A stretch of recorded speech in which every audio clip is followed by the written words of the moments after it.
Hello, and welcome to Generation Woman, a special Women's History Month discussion. I'm Natasha Jacques, your Senior Director of Diversity, Equity, and Inclusion for Eurest and ESFM. Right now, 4 distinct generations now coexist in the workforce. Each generation bringing its own formative and collective experiences. I have the pleasure of being joined by 4 incredible women from Eurest and ESFM representing 4 generations in our workforce. I know we're going to have a great discussion today, ladies. Let's start by learning a little bit more about each of you. Shirley, can you kick us off? My name's Shirley. I'm a catering captain for Eurest, and I'm a baby boomer. My name is Kathy Fenty. I'm Regional Vice President for the Southeast for Eurest, and I am Gen X. My name is Deja Tatum, Chef Manager for Eurest, and I'll be representing the millennial generation. Hi, I am Deborah Martinez, and I'm a Unit Director for ESFM, and I am part Generation Z. Awesome. So let's get into it. Deborah, I'd like to start with you. So how do you see your early career experiences influencing the kind of leader you aspire to be? I was very fortunate to have had and have great managers and great leaders at the same time that have paved the path of my career that I'm currently in. So mentorship, I think mentorship plays a big role in, I'm not going to just say a woman career, but vice versa. But I think I would like to pay that back in the future, mentor somebody, bring somebody under my wing and mentor them and make sure they're on the right path of their career. I love that because I've experienced the same in my career as well, so it resonates. Kathy, as you've progressed in your career, how have you seen the role of women evolve through the decades? And what had the most significant impact on you? So first, I don't think it's been one thing since I've kind of grown up through the company. I've been with Compass over 30 years.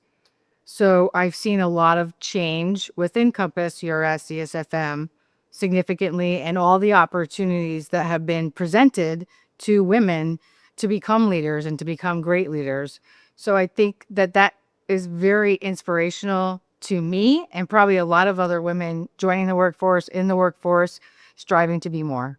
Absolutely. I think when people can see themselves in a specific role, it makes them think that it's possible and they shoot for those things. Deja, how do you balance ambition with personal fulfillment in your career?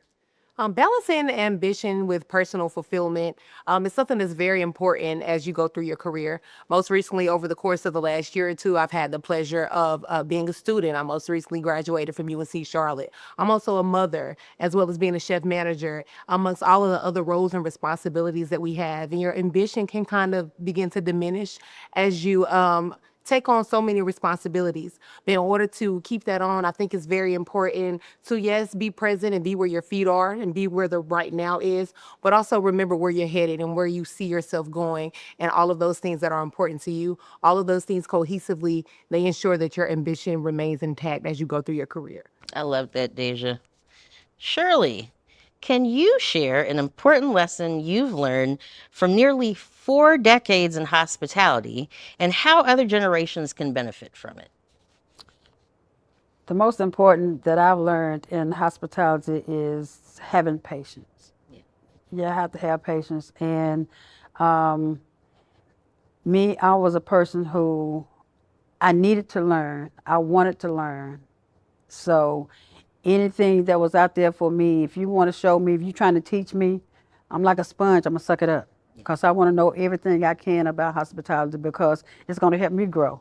One day I might want to have my own business. I know how to use it.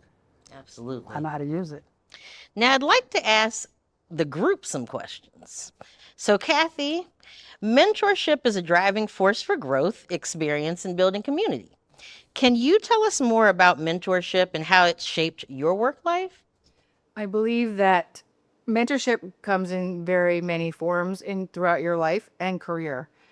So you take pieces from people that guide you and help you throughout your career to get you where you are today. The biggest piece I take from that is to make sure we pay it forward and give that back to somebody and help them grow their career in what they want to do and be the leader for them moving forward so they can move forward. Yeah, absolutely. Deja, same question. I would say personally that mentorship has been the most imperative things that I have done in my career. I've had the pleasure of being a part of a couple of mentorship programs that our culture of Eurest were able to offer, and of all of the things that has moved my career, mentorship has been the one that stands out because it allows you the opportunity to network and meet people, which is most important for sure. But more importantly than that, you build a community of people that you can call on when you need something, and that's more important, most important in the career world that I see myself working in. That it's not an island that you work for, live on, but you have people that are there for you that help you pull you up and hold your hand as you move forward for yourself. Absolutely. That has actually been my experience. I always tell people I have a little village that I've built, and it started off with some of that informal mentorship. And I know, like, when I need things or I need advice or best practices, that's the village and the group of people that I can reach out to. And it's helped me build a network and grow in my career as well. So definitely resonated. Shirley, over the years, mental health has become a more open conversation, thanks in part to incoming generations. How do you view mental health, and how does your generation's perspective influence that? When I was coming up, mental health wasn't anything that we discussed. It wasn't in the family at all. If you had issues, problems going on, it was hush. You know, shove it under the rug, push it in the closet.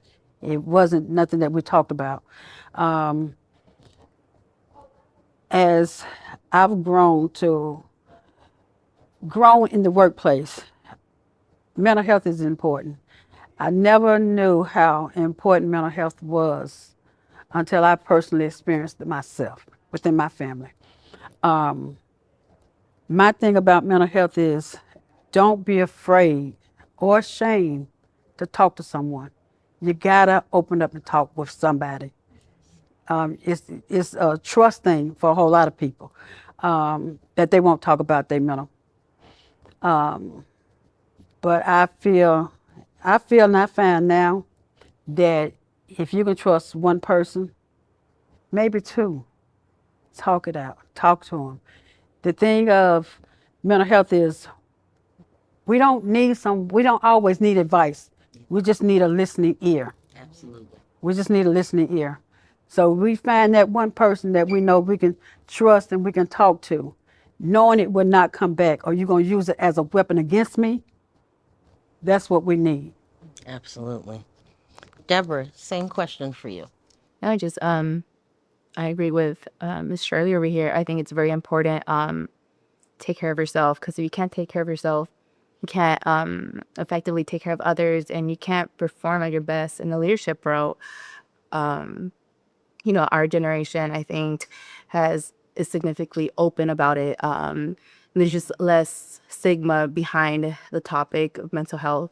And I think nowadays, like this digital literacy, there's more apps of therapy, and there's meditation apps where people could just easily just download it from your phone, and or just chat with someone through the phone. You don't have to sit in front of somebody.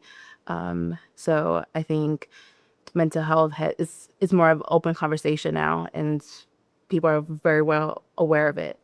I also want to share that, within Eurest and ESFM, our DIAC has started a Mental Health Matters ERG.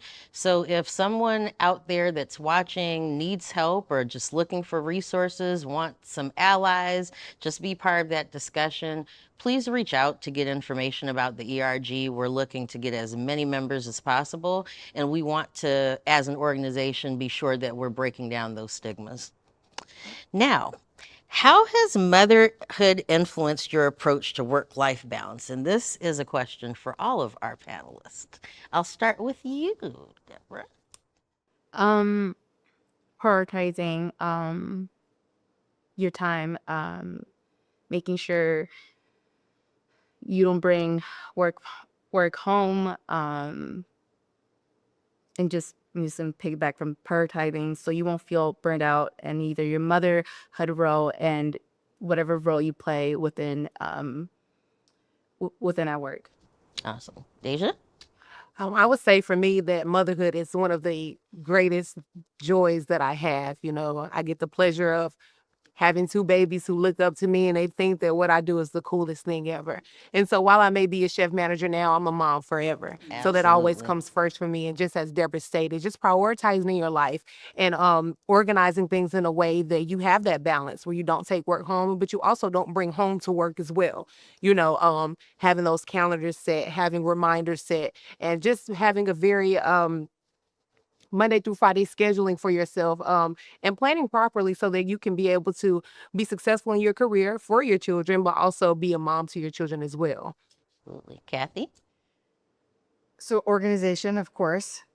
Mine are grown, so it's a little bit harder to recall, but they do come first and foremost, and they always have and always will. But make sure you plan and you have a backup plan to that plan, because Plan A through Z, right? that doesn't always work. But as long as you keep your family first and prioritize, I think you're good as gold. Miss Shirley? Patience. For me, for some reason, I don't know why, I've always been able to take care of my family first and my job to a point to where I go home, it's all about my kids. When I'm at work, it's all about my team. So, and with that, you have to have patience. You have to have patience so when you're at work, you're able to focus, able to concentrate on what you're doing at work, as well as once you cut that clock, you go home, you're on another clock. I always tell people my real job starts when I get off of work. For sure. Exactly. But for me, I would honestly say it's just having grace and being able to understand that you can't be everything to everyone at every time. And ensuring, and this is something that I'm learning this year, it's something new for me, that I'm pouring into myself as much as I'm pouring into my children and into the work. Like, don't feel guilty about having a moment to just pour into yourself. So, one final question, and I'd like to hear from all of you again. And Deja, I'm going to start with you. Can you share something you've learned from another generation at work? Oh, this is a great question. One thing that I can say I've learned from other generations of women that I've worked with is for the very well respected older generations is to take it by force. These opportunities, they may not have had them, when they were going into their career and getting it started. So if a position was offered, well, we'll just take it. But now if that position is offered and those negotiations don't seem appropriate, or that you're worth a little bit more, you go in and you stand up for yourself, because this is a time where women are standing up for themselves. We don't have to just take what's given to us. We can stand up for ourselves and know that, hey, I know my worth and you're going to treat me as such. So that's one thing that I've learned from the well-respected older generations that I've had the pleasure of working with. I love that. Kathy? It's hard to follow that one. Mine is just technology. So, But I mean, it it is huge. Technology is basically how we run the world now. Run the world now. It's a So big it's one. been a big help for me. I've learned a lot of shortcuts from the people that work for me, work around me, work above me. So I think it's a phenomenal thing that I can reach out to just about anybody, and they can teach me something new every day. Love that. Miss Shirley? My thing about the younger generation is work is, if it's a passion for you, you'll do it. I was told that if you love what you're doing, as far as work is concerned, you're not working. So anybody that I work with that's younger than me, when they come to me like, Miss Shirley this, Miss Shirley that, Miss Shirley that, and the first thing I tell them, baby, you got to have patience. You got to have passion. And that's what I see, patience and passion. You got it, you're going to get it. Love that. And Deborah? Yeah, I mean, patience. I think to avoid burning out, I think patience and prioritizing your task. Because if you don't prioritize or you don't have patience in your workforce, then I think that burnout's going to come up a little bit more quicker. So Absolutely. And I think I've learned flexibility and how to pivot because, historically you just kind of do what you're told and you stick to but like nowadays you got to pivot. That's just the world that we live in. And I think I've learned that from some of the younger generations, how to easily do that seamlessly.